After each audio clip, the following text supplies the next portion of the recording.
Hello and welcome to NJ News Now. I'm Kristina Behr. The state is providing 27 school districts with additional funds to add full-day preschool classrooms as part of a multi-year plan to eventually offer free preschool to every child in New Jersey.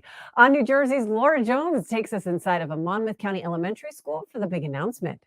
Governor Phil Murphy was in Monmouth County this week to tour a school at one of the 27 school districts around the state to receive state funds to expand preschool programs. These children are among the more than 2,100 3- and 4-year-olds in 27 districts statewide who now have access to free full-day pre-K thanks to the state budget's investment of $26 million in pre-K expansion aid.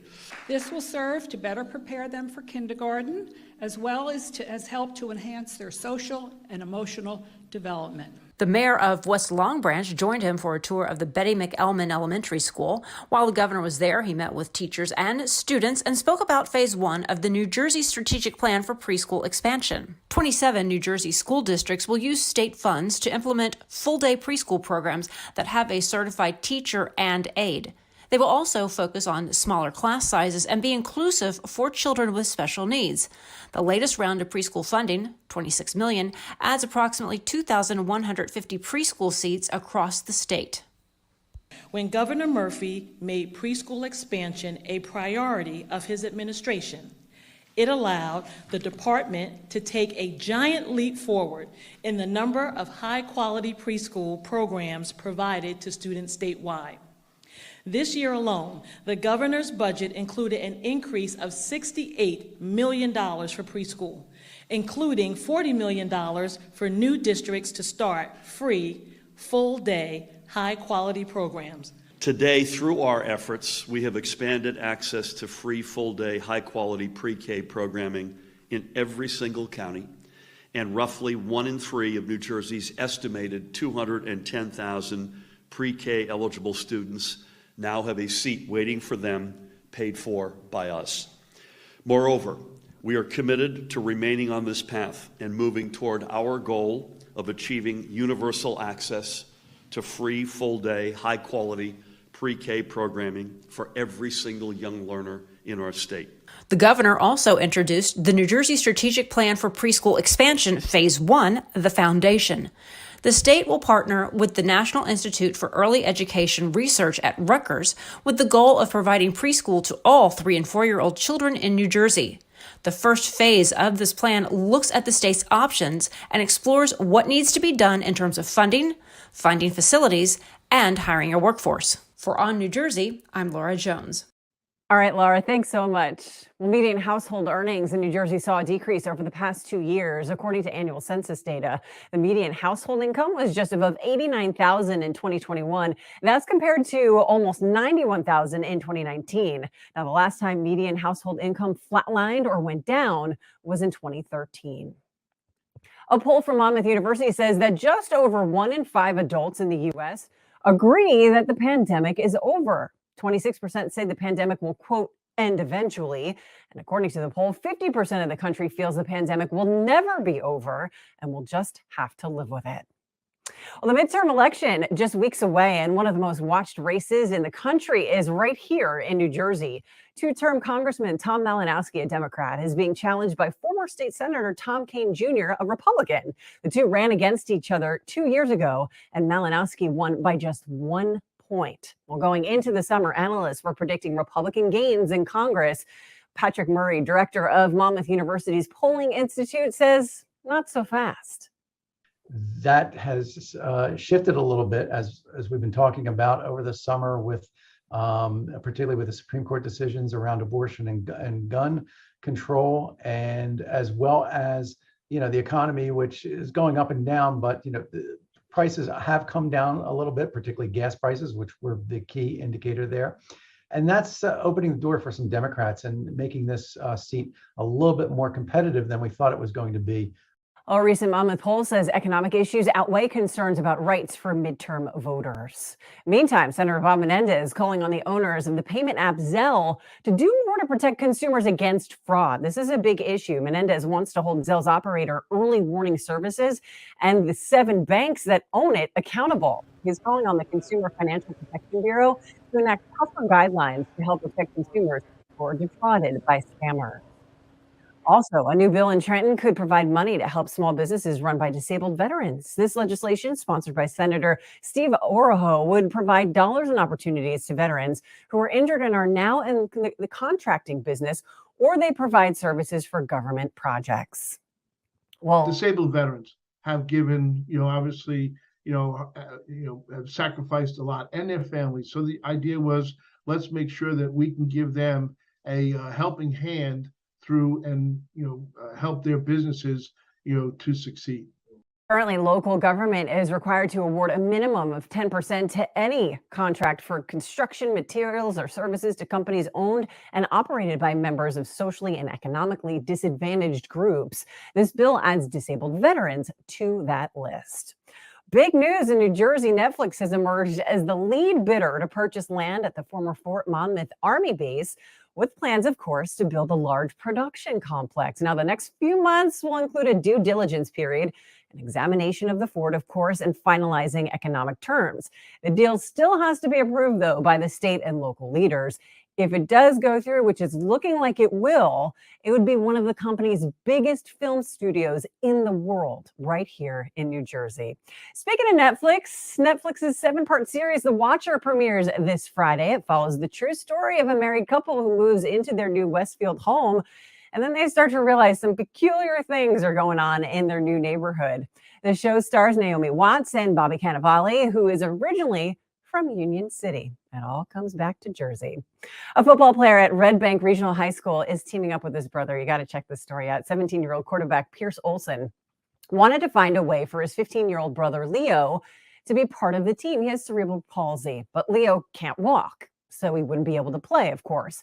Well, they were able to find a role for Leo. Every day, he helps the coaching staff by filming practices. He also joins the team at every game and even has his own jersey with the number 40. Pierce has been nominated now for the New York Giants, USA Football Heart of a Giant Award, and we wish him well and hope he gets it.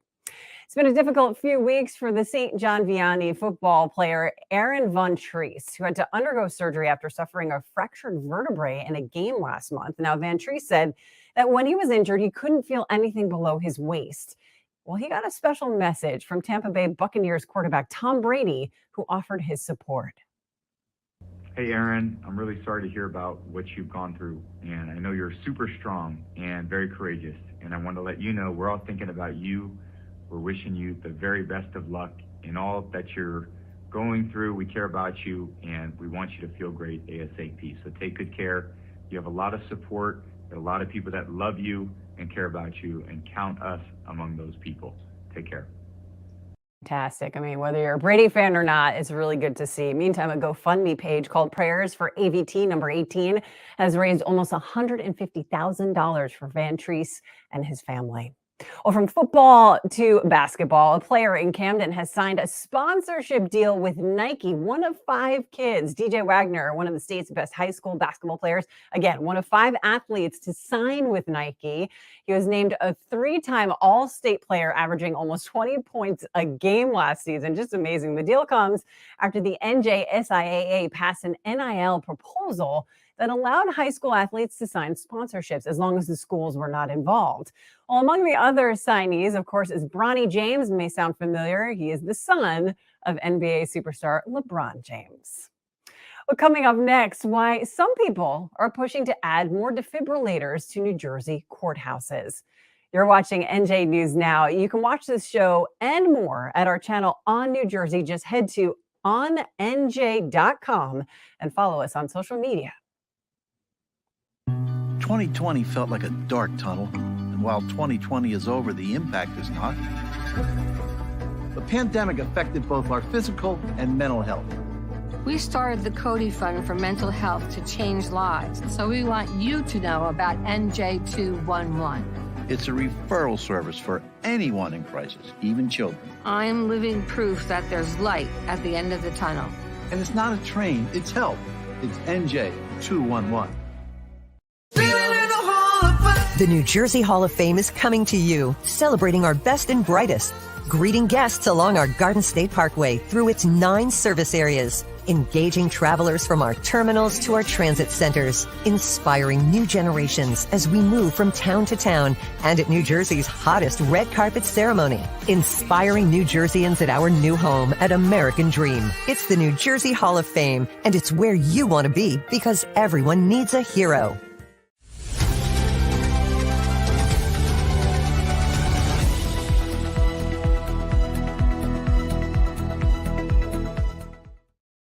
Welcome back to NJ News Now. State lawmakers are preparing to vote on a package called the Temporary Workers Bill of Rights. If it's passed, the bill would require employers to provide the same pay and benefits to temporary workers as their permanent counterparts. Some business leaders have expressed concerns about the package. And now these temporary workers would have to receive the cash equivalent, essentially, of the cost of those benefits, which is really going to drive up the cost of using temporary labor and make it very difficult for businesses to hire temporary workers.